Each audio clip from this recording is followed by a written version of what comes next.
So someone donated 100 steaks to the camp. Well, you don't want to put them in the freezer, but the volunteers that worked in the kitchen of this camp, they were intimidated by the fact that they weren't hamburgers or hot dogs, they were steaks, and they didn't feel like they would do them justice.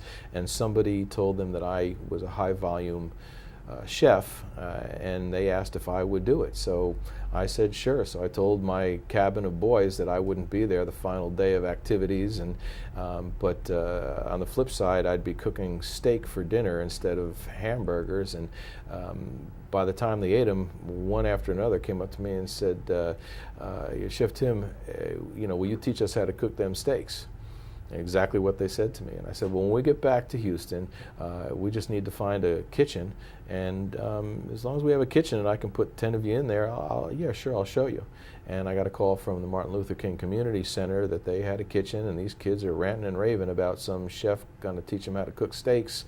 And we got there on a particular Monday or Tuesday, and I bought flank steak or London broil. I didn't get a sirloin steak, but I seasoned it the same way, and I just got together with them, and it was very organic. I didn't plan on doing anything other than that particular day, and I came home that night and told Kim, first of all, it was really great, and second of all, we have an opportunity to do something here. Not just teach them how to cook, but teach them healthy alternative cooking for the foods that they're familiar with, that their mom or their grandma cooks.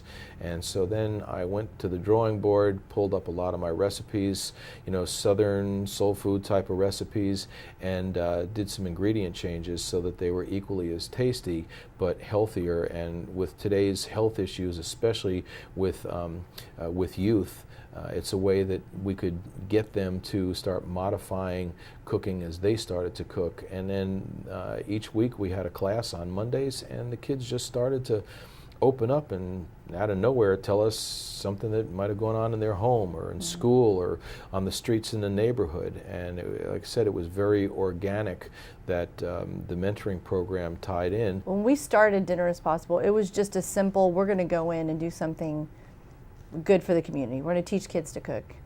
And as we started working with the students, we started realizing, wait a minute, there's an opportunity to give them some business skills. So let's take them into different environments. And so we would take them to entrepreneurship seminars, and we would have them go into some, what other things? Catering, cooking classes. Yeah, so we started taking them, before that, we would take them just to different events so that they could get out of their community, because they're used to staying in their community. And so we wanted to introduce them to another world. And then as we expanded there, we said, okay, well, they're going to behave, so we can actually take them on catering jobs, and we can take them into different environments to see how they'll do. So we started taking them into homes, and we would pull up in front of the homes, and a lot of the students, because they didn't know anything about this world, they would say, oh my gosh, Miss Kim, how many people live at this house? And it was just very eye-opening, because you were teaching them that there's a whole different world out there. And so we've taken them to weddings. It's been amazing to watch them step up to the plate. And we've had some funny stories. We've had to where we take the boys to a wedding, and we look over and they're dancing with the bride, and you have to go and pull them off the stage saying, what are you doing? But it's all about giving them a chance and let's see what they do. And I think too many times as adults we don't welcome that adventure. We want to keep everything in a box, and so that's kind of the idea behind it.